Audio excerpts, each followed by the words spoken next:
C'était vraiment difficile l'année passée. Vous êtes content que ce soit l'année passée, n'est-ce pas?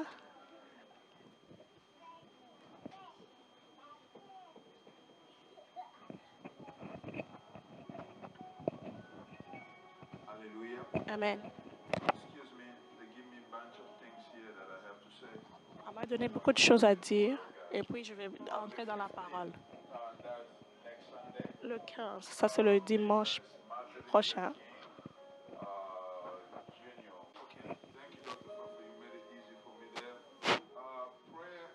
On est au 5e secret, qui est la communication.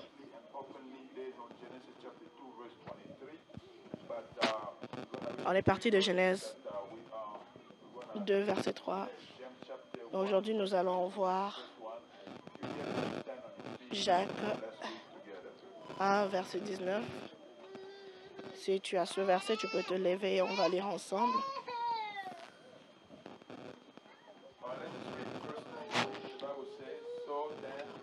Verset 19.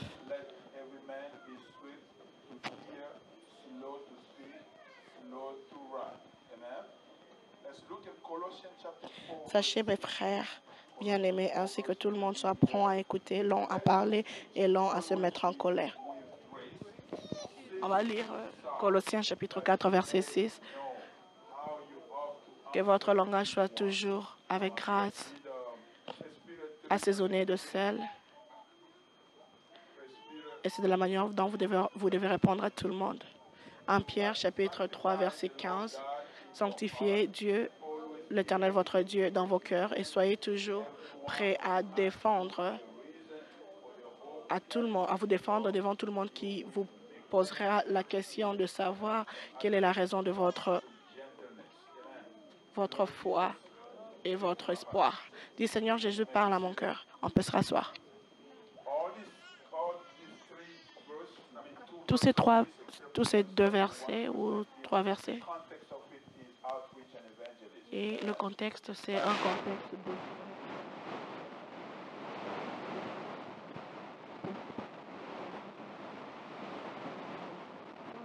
principe que nous recevons de ce message. Rappelez-vous que on a dit que parler ne veut pas dire communiquer. Les gens parlent anglais, tu penses qu'ils communiquent, mais en réalité, ils ne communiquent pas. La communication est possible quand on sait que j'avais l'intention de dire et exactement ce que tu comprends. C'est quand tu reçois exactement ce que j'ai envie de te dire. La communication, c'est la clé dans toutes les relations. C'est à cause du manque de communication que beaucoup de... Tu ne peux jamais avoir une bonne relation, sans la communication. Amen. La parole de Dieu dit que 2 personnes ne peuvent pas marcher ensemble à moins qu'elles ne puissent agréer ou être en accord. Vous ne pouvez pas agréer ou être en accord sans pour autant communiquer. Vous devez être capable de vous écouter, vous entendre, vous comprendre. Alors l'apôtre Paul, qui parle dans le livre de Colossiens, chapitre 4, verset 6, il utilise une métaphore très importante. Il dit assaisonner. Assaisonne ce que tu dois dire avec le sel. Assaisonne ça avec le sel. Il laisse que... Il faut avoir la grâce avec tout ce que tu dis dans ta parole. Quand tu parles à ta femme, par exemple, tu dois avoir la grâce. Pense à la grâce. Quand vous pensez à la grâce, qu'est-ce que vous imaginez?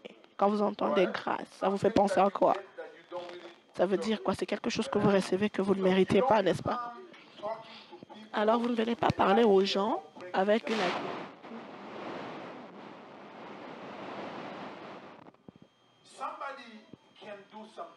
Quelqu'un peut faire quelque chose de mauvais dans une relation. Aujourd'hui, c'est ta femme. Peut-être demain, ça sera toi en tant qu'homme. Tout être humain fera une erreur. Tourne vers ton voisin et dis, un de ces jours, je te ferai du mal.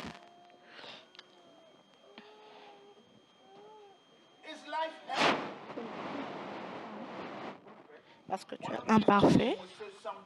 Un jour, tu diras quelque chose, intentionnellement ou bien même sans intention, parce que tu es fâché. Tu diras quelque chose qui fera du mal à quelqu'un, qui va blesser quelqu'un.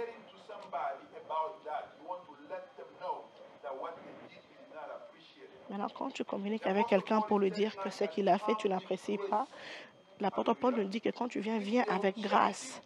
Ça veut dire que l'objectif de ta communication, ce n'est pas pour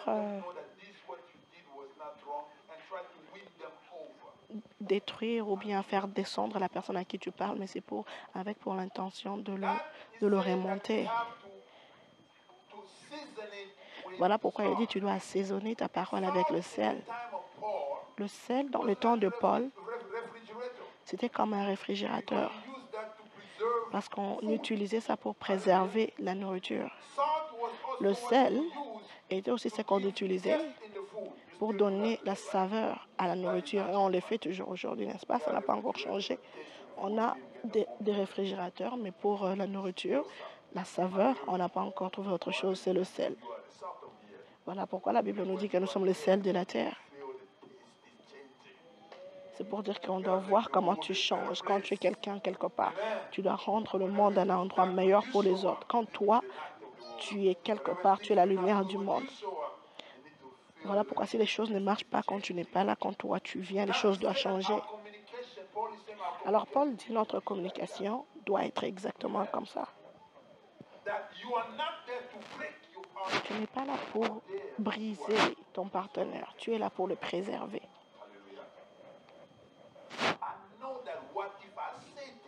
Je sais que si je dis ceci, ça va te blesser. Si je t'appelle idiot, par exemple,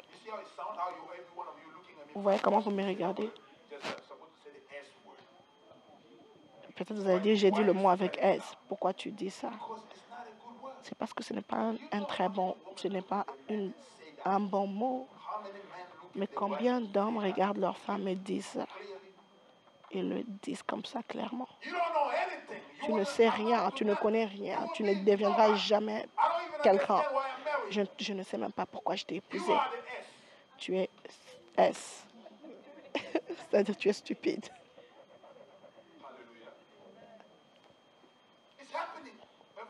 Chaque jour, ça arrive chaque jour.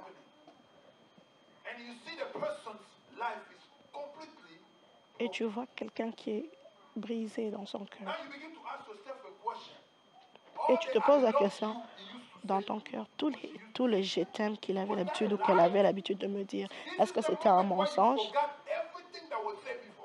Ceci est un moment où tu oublies tout ce qui a été dit avant. Tous les bons, tu oublies. Mais tu penses seulement à ce moment-là où on t'a réduit à rien. Il y a quelqu'un qui a chanté qui a dit la colère est un voyageur. La colère vient, détruit les choses et part. Mais quand la colère vient et te pousse à insulter quelqu'un et à dire des choses que tu ne dois pas dire, et puis il part, et elle part plutôt, et maintenant quand tu reviens dans tes pensées, tu commences à y réfléchir et tu regrettes ce que tu avais dit. Et maintenant quand tu pars pour demander pardon, pour les hommes ou les femmes qui sont sensibles, tu vas revoir qu'ils ne veulent même pas te pardonner. Et même quand ils veulent te pardonner ou bien te pardonnent, la relation n'est plus la même. Il y aura la tension dans la maison. Vous parlez, vous communiquez. Mais dans ma langue, on dit tu fais attention. It's like walk on eggshell. Yeah. Je suis avec toi, mais je ne suis pas vraiment avec toi. Tout ce que je dois dire, je dois calculer. J'ai fait tellement attention. Quand un homme et sa femme commencent à vivre comme ça, c'est une recette pour le divorce. Parce que le mariage est supposé être une amitié. Je peux ouvrir ma dire et dire n'importe quoi pour faire des blagues à ma femme sans pour autant avoir peur parce que je suis confortable. Mais quand j'arrive à un point où je ne peux rien dire à ma femme, elle a peur de moi, j'ai peur de lui ou peur de la façon dont elle va réagir, nous allons dans une mauvaise direction. Quand Faisal me dit, ma tête, tu as une grosse tête, et puis elle me dit, je ne t'insulte pas, je te rappelle, et je lui dis, yes, même, oui, je sais que ma tête est grosse, mais ta tête est plus grosse que la mienne. Et il n'y a pas de problème dans la maison, personne n'appelle la police. Parce que on blague. Et peut-être que c'est vrai aussi, quand je regarde dans le miroir, j'ai une grosse tête. Amen.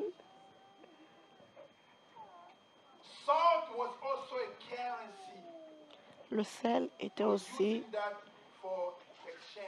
un moyen d'échange.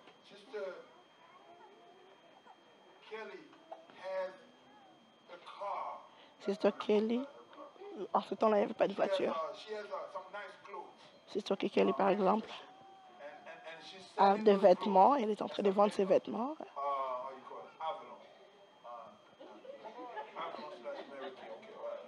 Elle a aussi des produits de beauté. Vous devez me payer, j'ai fait la publicité. Mary Kay.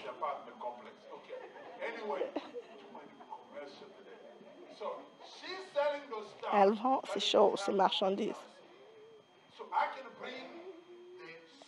Donc, je peux lui amener le sel. Les gens utilisaient ça. Ils donnent le sel. Et puis, ils reçoivent en retour les vêtements. Paul est en train de dire que tes paroles, dis à ton voisin, quand tu me parles ou quand tu parles à quelqu'un d'autre, sois sûr que tu ajoutes de la valeur à ma vie ou à la personne à qui tu parles. Quand tu me dis tu ne sers à rien, comment ceci rajoute à ma valeur?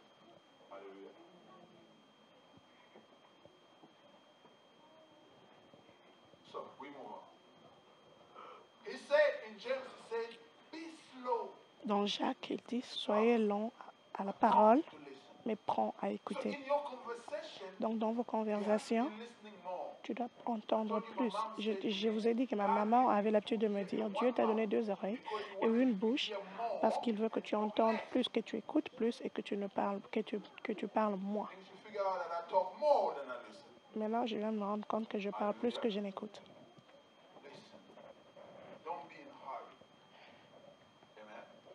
Amen. Si tu dis, je vais oublier, je dois répondre, parce que tu es en train de dire des choses, je dois répondre, je dois t'arrêter pour te répondre. Il faut trouver un cahier, un bic, un stylo, écris tes points et laisse la personne parler et finir. Et quand cette personne finira, tu pourras dire, est-ce que je peux dire quelque chose? Est-ce que je peux évoluer? Le problème avec la communication, c'est quoi? C'est le temps. Quelqu'un dit le temps. Tu peux dire une bonne chose, mais à un mauvais moment, et tu crées un problème. Ton mari vient du travail. Il travaille dans un garage ou un magasin.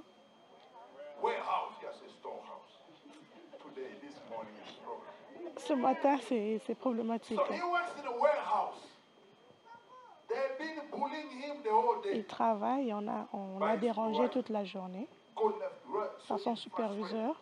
Il est frustré déjà quand il rentre à la maison. Et quand il ouvre la porte, toi tu prends le bébé, tu lui donnes et tu lui dis, c'est ton tour.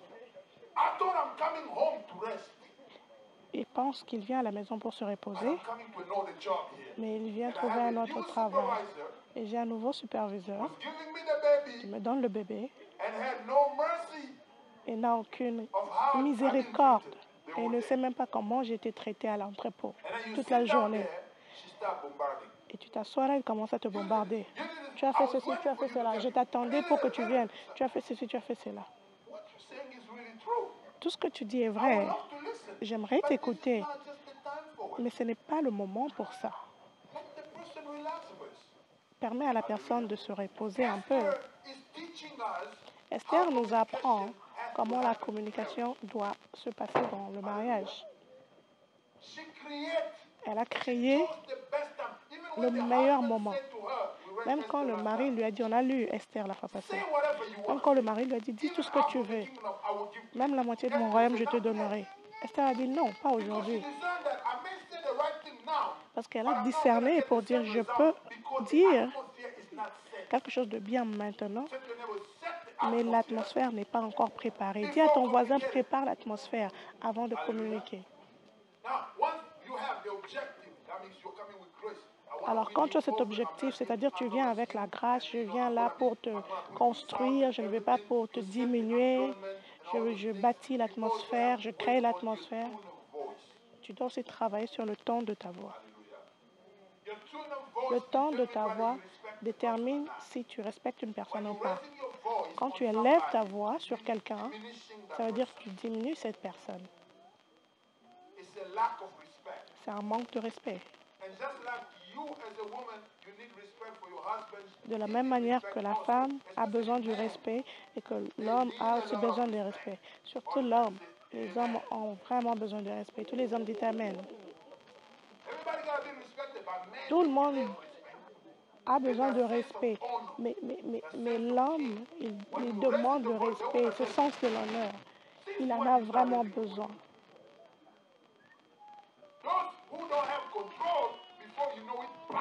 Et ceux qui n'ont pas de contrôle, avant que tu ne le saches, ils commencent à devenir abusifs.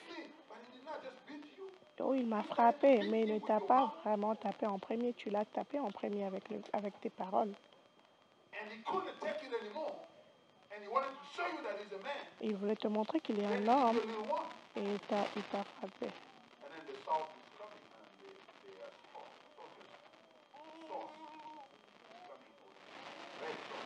Et tu as maintenant une sauce rouge qui sort de tes lèvres et tout.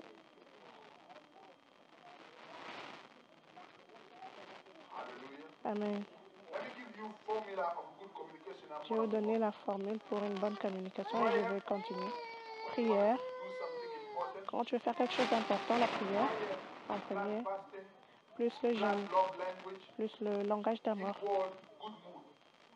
est égal à la bonne humeur. J'ai appris d'Esther. Elle a jeûné, elle a prié, même si la Bible ne dit pas ça exactement. Elle a jeûné, elle savait ce que le mari aime. Le langage d'amour, on a parlé de ça la fois passée. Et elle a donné à son mari ce dont il avait besoin. Elle a créé cette atmosphère. Et là, il était capable de recevoir. Alors, gardez cette formule. Prière, jeûne, plus, je vais répéter, la prière, plus le jeûne, plus le langage d'amour est égal à la bonne humeur. Et quand la bonne humeur est établie, l'atmosphère est établie.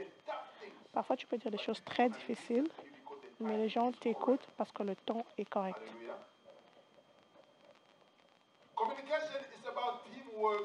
La communication, c'est un dialogue. Quelqu'un parle, tu écoutes, et l'autre parle, l'autre écoute aussi.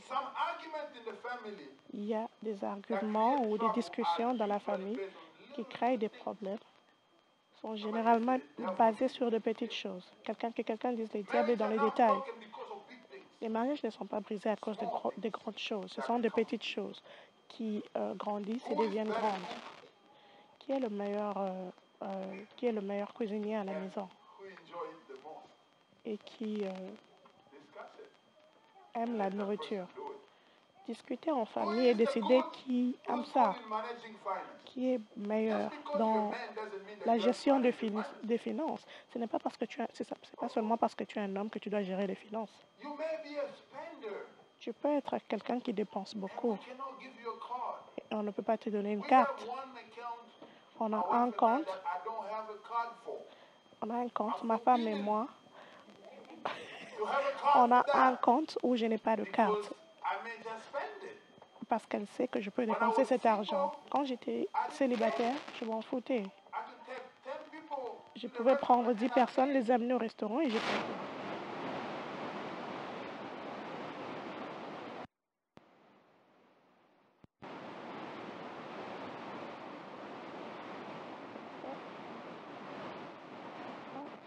Je dépensais, je ne réfléchissais pas, je n'avais pas de responsabilité comme aujourd'hui.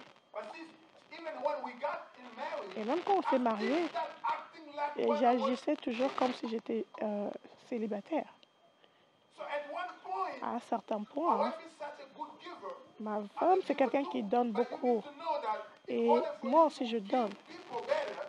Mais on doit comprendre que si tu devais donner mieux, Jésus a dit, si tu as 2 chemises, donne une à l'autre. Il n'a pas dit, si tu as une chemise, donne. Mais parce que si tu as une chemise et tu donnes à l'autre, tu n'as rien à porter. Ça veut dire que Jésus a besoin aussi de te voir bien.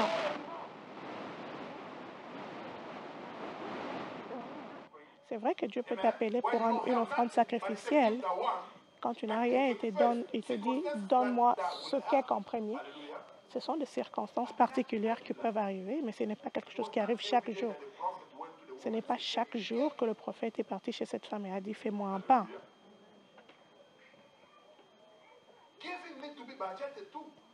Les dons doivent être budgétisés aussi.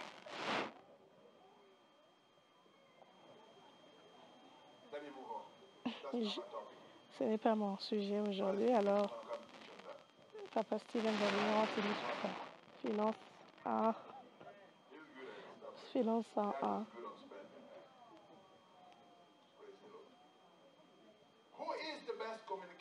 Qui est le meilleur communicateur? Vous allez quelque part, vous devez parler à des gens. Il y a des gens qui ont des bonnes choses à dire, mais toutes les fois qu'ils ouvrent la bouche, les gens ne les comprennent pas. Ils ne veulent pas faire du mal à quelqu'un, mais c'est juste de la façon dont ça sort de leur bouche, ça crée les problèmes. Tourne-toi vers ton partenaire et dis, voici ce que je vais dire. Quand on va aller là-bas, toi parle. Amen.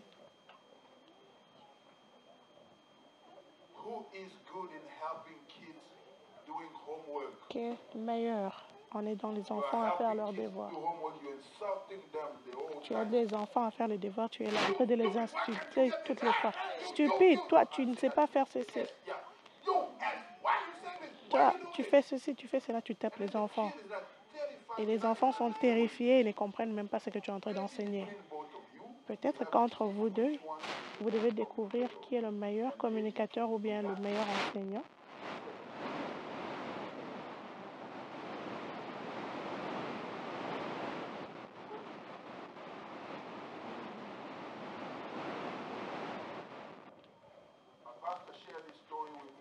Mon pasteur a partagé cette histoire avec moi. Je ne sais pas si j'ai déjà partagé ça ici.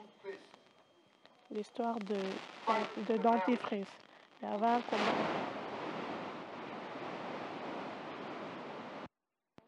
Pousser le dentifrice d'en bas et la femme presse partout, devant, derrière, à la tête. Et l'homme se fâche. Je t'ai dit, il faut pousser à partir d'en bas. Et un jour, ils se battaient jusqu'au point où ils veulent divorcer parce que la femme ne leur respecte pas. C'est quoi le problème? Le dentifrice, la pâte de dentifrice.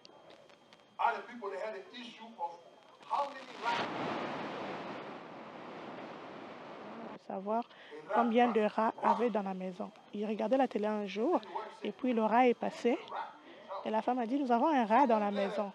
Quelques minutes après, un rat est passé de gauche à droite au lieu de droite à gauche. Alors le mari dit, non, c'est le même rat qui est passé à gauche qui est rentré à droite. Et la femme dit, non, il y en a 2. Et avant qu'on ne le sache, ils ont commencé à se battre. Ils se battent pourquoi? Combien de rats il y a dans la maison? Alléluia.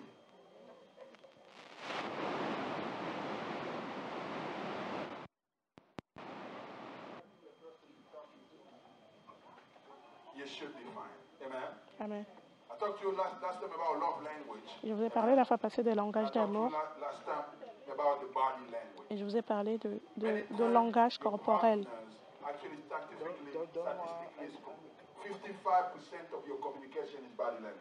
50% de communication, c'est le langage corporel.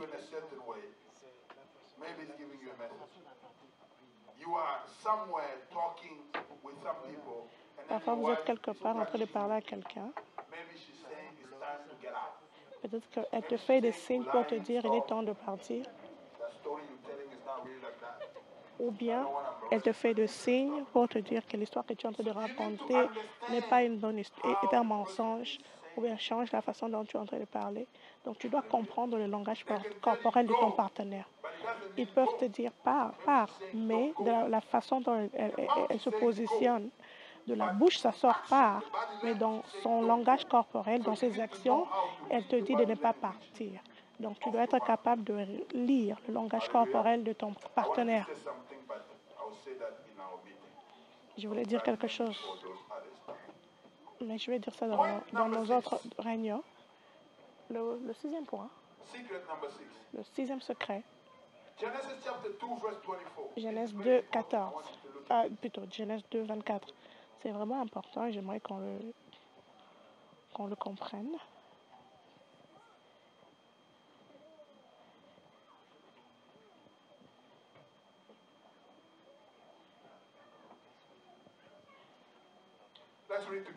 On va lire ensemble Genèse 2, 24.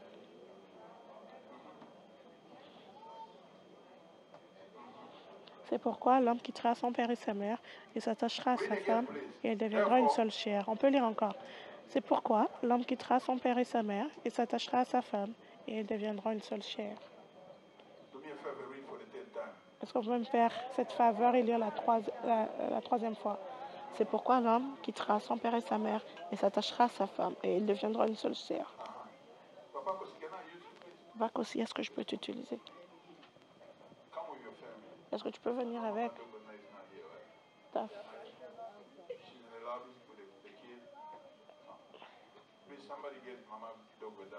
Est-ce que quelqu'un peut prendre maman en prière? Dogbeda, mais une prière. Ba Dogbeda veut dire venez pour qu'on prie.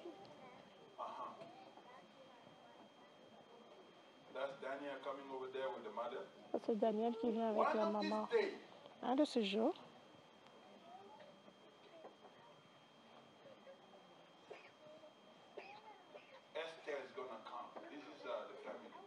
voici la famille, mari, femme et puis les enfants. Un de ces jours, ouais, comment maman est très proche de Daniel. Daniel est le seul garçon de la famille. Il est gâté par ses sœurs. C'est le cadet de la famille. Ils ont vraiment prié pour ce garçon. Le garçon est venu. Son nom est Daniel, prophète.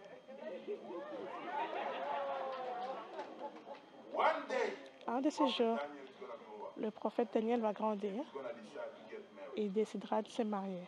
Le prophète Daniel quitte, se marie à quelqu'un d'autre. Selon ce verset que nous venons de lire,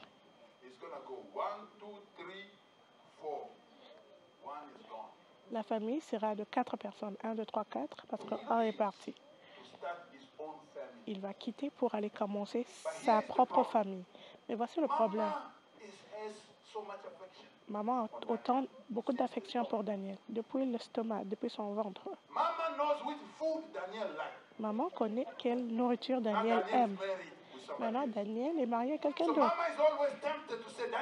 Et maman est toujours tentée de dire, Daniel, viens à la maison, je vais te donner la nourriture. Il amène la nourriture à Daniel à la maison. Maintenant, la femme regarde Daniel et dit, est-ce que ta maman est en train de me dire que je ne sais pas préparer? Peut-être que c'est vrai qu'elle ne sait pas aussi préparer, mais les problèmes vont commencer. Parce que même si Daniel a quitté, mais Daniel n'a pas vraiment quitté. Daniel va acheter les vêtements pour sa femme. Allô, maman? Maman? Comment tu vas? Maman, je suis dans le magasin. Que je prenne le bleu ou bien le rouge?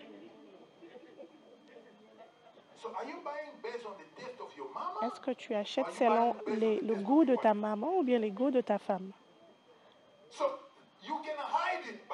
Tu peux cacher ça, mais un jour, ta femme va découvrir que tout ce que tu fais ici, les instructions viennent de tes parents.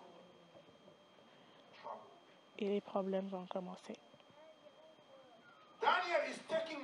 Daniel prend l'argent secrètement, envoie à sa maman pour supporter sa maman. La femme n'a pas dit de ne donne pas l'argent à tes parents, mais le fait qu'elle ne connaît pas que tu le fais, elle n'est pas inclue dans la discussion, elles se sont retranchées de la famille. C'est comme si tu ne la respectes pas et les problèmes commencent. La femme va commencer à te mettre à la pression. Et un jour, Daniel viendra chez maman et dira, maman, je ne te donnerai plus l'argent comme j'avais l'habitude de te donner. Je ne viendrai plus manger chez toi comme j'ai l'habitude de manger. Ne viens plus dans ma maison sans appeler, commencer à nettoyer ma maison. Tu commences à faire, personne ne t'a invité, tu viens. Pourquoi tu fais ça? Tu chasses les démons dans ma maison. Tu imposes les mains à mes enfants. Qu'est-ce que tu fais? Tu peux même entrer dans ma chambre.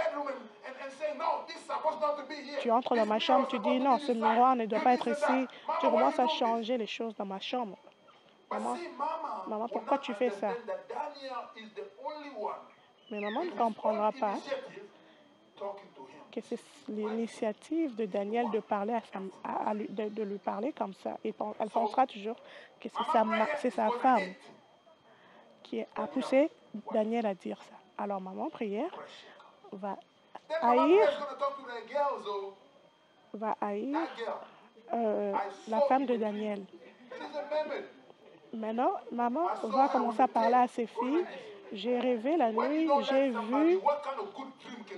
Quand tu n'aimes pas déjà quelqu'un, est-ce que tu peux rêver des bonnes choses sur elle? Même si c'est vrai que tu as rêvé. Déjà parce que tu n'aimes pas la personne, les rêves seront des mauvais rêves. Alors, je commence à influencer tes filles pour dire non, elle doit être une sirène. Tu es venu pour contrôler mon fils. Mon fils, tu as vu le jour où tu es tombé. On a prié. Mon fils, ceci, tu verras. Les problèmes. Mais comment les problèmes ont commencé? Les problèmes ont commencé parce que Daniel n'a pas compris le verset 24. Alors, on va le lire encore. C'est pourquoi l'homme quittera son père. Quitter veut dire quitter de là où tu es et aller quelque part d'autre. Commencer ta propre famille. Amen.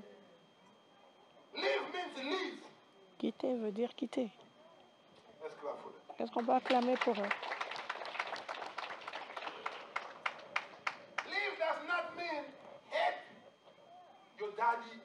Quitter ne veut pas dire haïr tes frères, tes soeurs ou tes parents. Amen. Tu seras... Je ne suis pas ici pour commencer la guerre avec la belle famille. Tu seras un beau parent ou belle fille de quelqu'un. Qu'est-ce que la Bible dit? C'est que tu sèmes, tu moissonneras. Alors je ne vais pas là-bas.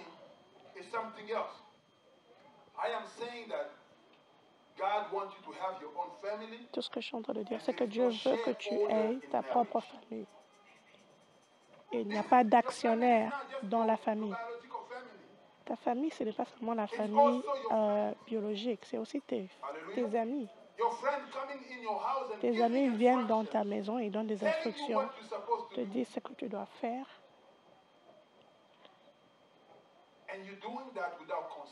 Et tu fais ça sans pour autant consulter la personne que tu dois consulter. Quitter ne veut pas dire que tu dois haïr, mais c'est juste reconnaître que tu es une nouvelle famille.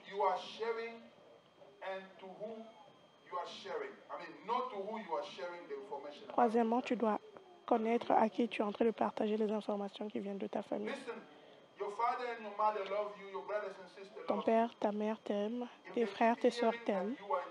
Mais s'ils continuent à écouter que tu es dans des problèmes, ils vont te dire de sortir des problèmes.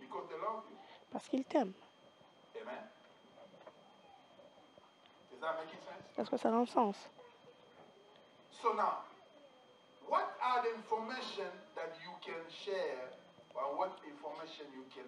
Quelles sont les informations que tu dois partager et les informations que tu ne dois pas partager? Amen. Je vais commencer avec ce que tu dois partager. Les abus physiques et verbaux qui continuent ne doivent pas être gardés secrets. Je vais répéter ça. Les abus physiques et verbaux ne doivent pas être gardés secrets. Il faut les exposer aux pasteurs, par exemple, si tu es un chrétien, les leaders de ta famille, des gens qui sont sages, les autorités gouvernementales, par exemple, si ta vie est en danger. Chers frères, les gens meurent parce qu'ils sont en train de garder des secrets.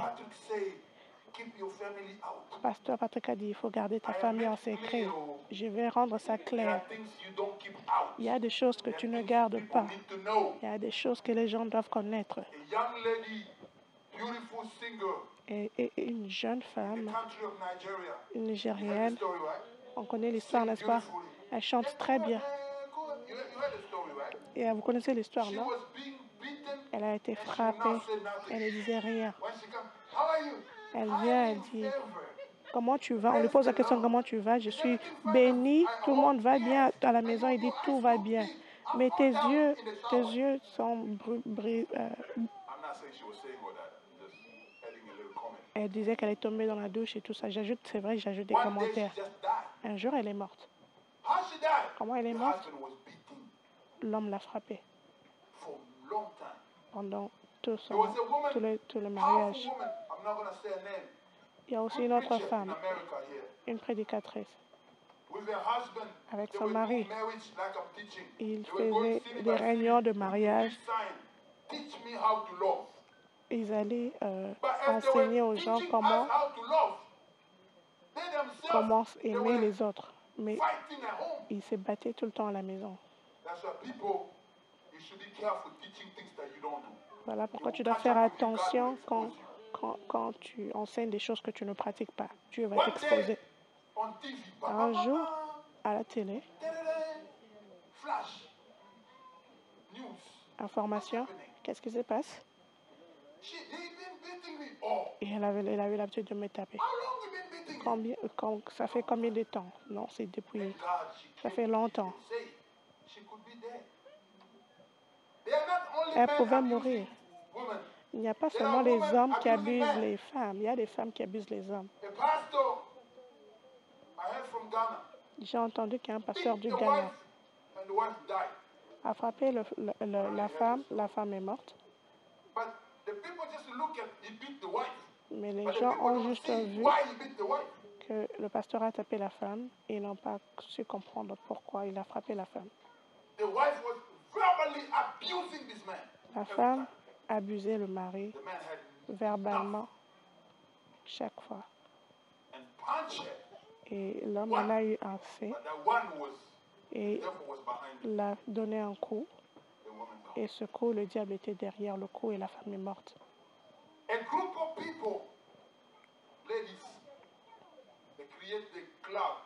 Il y a un groupe de femmes, j'ai appris cette histoire. Ce sont des infirmières. Je crois qu'elles sont à Texas. Elles ont décidé qu'elles sont puissantes. Elles font beaucoup d'argent. Je n'attaque pas les infirmières, c'est juste un exemple. Elles ont dit, nous faisons beaucoup d'argent, on n'a pas besoin des hommes. Elles viennent à la maison, ivres, utilisent l'argent n'importe comment, abusent leur mari et frustrent leurs hommes pour que les hommes disent que le mariage est fini, pour qu'elles puissent recevoir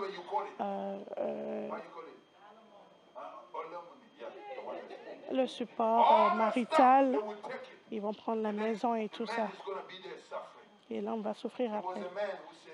Il y a un homme qui a dit non. Assez, c'est assez. Je t'ai amené de l'Afrique, dans ce pays. J'ai souffert pour que tu ailles à l'école et maintenant tu es une infirmière. J'ai construit la maison. Maintenant, à cause de l'influence de tes familles, tu vas me faire souffrir. L'homme a pris l'arme Il a tiré sur elle. Called the police. He said, I killed my wife. Come. Il a appelé la police. Il a dit, Police j'ai are tué coming. ma femme. He killed himself. La police vient, il s'est tué lui-même. This is true story. Une histoire vraie. And the children Et les gonna enfants stay suffering. With that trauma, restés children may start drug. avec ce trauma, ils peuvent commencer la drogue, ils peuvent devenir des voleurs et faire de mauvaises choses. Ça a commencé Issue of influence of other people. à cause des problèmes d'influence. The Bible said that La Bible two is dit better than one. deux, A cord of deux three personnes strings sont mieux cannot qu'une, be easily broken. parce qu'une The corde à third 3 string fils is ne not peut your pas friend. être brisée The third facilement. string is La troisième God. corde n'est pas ton The ami. only La person troisième that should be corde, c'est Dieu. shareholder of your marriage, his name is Jesus. La Say seule Jesus. personne qui peut être actionnaire de ton mariage, c'est Jésus. Not your mama. Ce n'est pas ta maman, pas tes frères, Nobody else. personne Because d'autre. if you don't get these things, Parce que si tu ne comprends pas ces choses, les gens vont and they t'influencer. will destroy your Ils marriage. vont détruire ton mariage. The day you go out, Et le jour où tu partiras, they will come visit you one time, two times. ils viendront te Before you know it, visiter you une say fois, you are deux single, fois. we are married. The relationship of single and married people, Ils vont commencer à te dire, tu vois, tu es célibataire, nous sommes mariés. Et bon, les relations entre célibataires et mariés, tu vois, on ne peut pas être amis. Apprends maintenant. Hallelujah. Be careful who you Fais listen. attention à qui tu écoutes. Your husband is lying to you. Your husband is lying to you. Ton mari This te is what you trompe. have to do. He's Voici ce trying que to tu take dois advantage faire. of you. Il Think. veut te prendre. Think. Il faut réfléchir. Hallelujah. How is he lying to me? This is the person who came to marry me. Comment il me trompe? C'est la personne qui est venue m'épouser. C'est cette personne pour cela qu'on a pris en Afrique. C'est cette personne qui m'a aidé ici et là. Comment soudainement cette personne, What is he gonna gain? qu'est-ce qu'il va gagner? Hallelujah. You would think like a movie. Tu penseras que c'est un film? This lady telling the friend that your husband is no good. Il y a des amis qui vont te dire que ton mari n'est pas un bon mari. Et quand tu divorces, c'est le même ami là ou la même amie là qui va épouser ton époux. Donc ils étaient en train de créer un chemin pour eux-mêmes. Et toi, tu étais tellement stupide. Apparemment, dans l'église, on ne dit pas des choses comme ça. Je ne pouvais pas voir ce que la personne était en train de faire. Les gens peuvent te dire des choses. Et parfois, tu dois apprendre à leur mettre à leur place. Et tu dois le dire, mon ami, pourquoi toutes les fois on doit parler de mon mari? Tu veux parler de mon mari, pourquoi? Est-ce qu'on peut parler du temps aujourd'hui, comment il fait beau dehors? Est-ce que tu as vu les oiseaux? On a un nouveau sénateur au Congrès. Est-ce qu'on peut parler du drapeau sud-africain? Pourquoi tu dois toujours parler de mon mariage?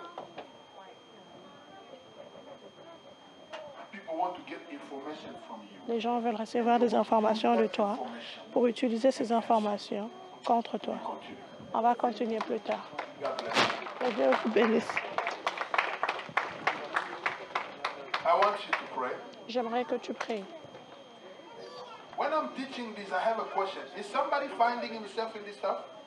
Quand j'enseigne ceci, il y a quelqu'un qui se retrouve. Amen. You finding yourself? Est-ce que tu te retrouves? I'm exposing things in your heart so that you take decisions. J'aimerais exposer certaines choses pour que tu puisses prendre des décisions. Il ne s'agit pas seulement du mariage. Il s'agit seulement des relations. Il faut faire très attention à ceux-là qui viennent toujours dans ta vie pour parler négativement des autres. De la même manière qu'il parle négativement des autres, il parlera négativement de toi aux autres. Sois intelligent. Est-ce que tu peux te lever sur tes pieds? Nous allons prier.